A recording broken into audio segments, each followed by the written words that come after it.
Today, Maddie and I are going to be showing you the Sumo Box Squat. She's going to be performing it on the bench today. That is most likely what you'll use in the gym, but you can use a box. Just make sure if you use a box, you actually want the corner to be sticking out in between your legs versus the flat side.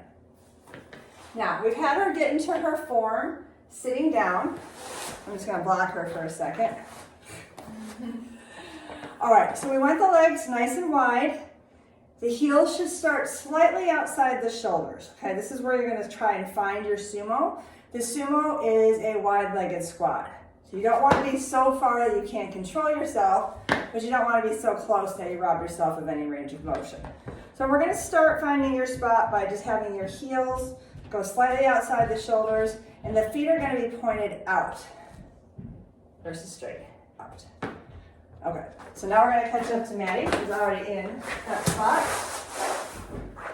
Okay, so from here, we just had her sit down to start. She's got a couple inches in front of her on the bench, and this way she knows when she comes down on the bench to tap her butt, her brain knows she's safe, that something is indeed behind her. So go ahead and stand up. Okay, give me some nasty posture. All right, so we've had her totally undo everything she knows to do so that we can show you how to get tension in the body before you go into any sort of move, including a body weight move. First thing she's gonna do is pull her shoulders back and down. Next, she's gonna let me put my hands on her hips. I already asked, put your arms out front. Don't do anything yet. Okay, notice how my pointers are lower than my thumbs. To get her pelvis underneath her rib cage, she's simply gonna tilt the pelvis towards the rib cage, which is going to even out the hips. So no longer is the pelvis tilted forward or backwards. Next, she's gonna corkscrew her heels into the ground, which are gonna externally rotate her thighs. I'm gonna steal her thunder once again just to show you that from the front. So I'm just sitting here like this.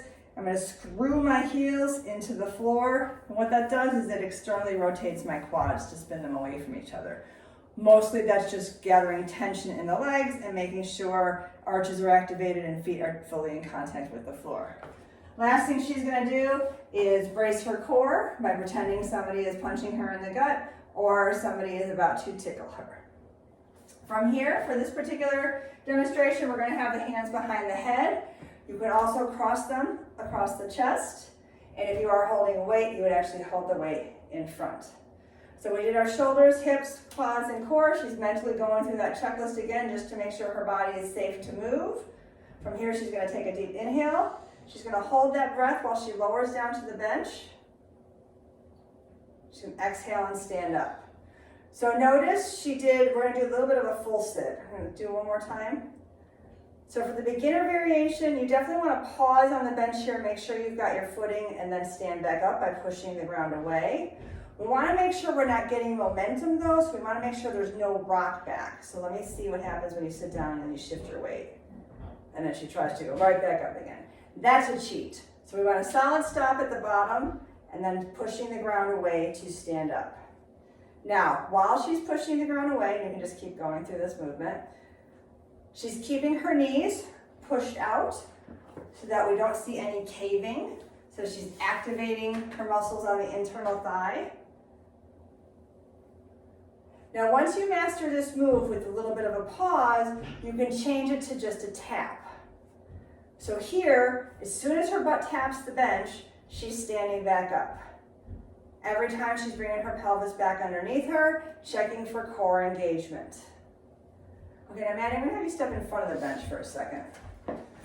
Now we're gonna just show you some things that can go wrong with the knees. Go ahead and face the camera. We're gonna put this bench behind her. Okay, so let's go ahead and set up for the normal sumo. Shoulders, hips, quads, and core. Hands behind the head. All right, so she's taking her big inhale. Show me what the squat looks like when the knees start to cave in. There we go. So, do it again with the knees in the right place. We want the knees to track over the toes. They can go past the toes.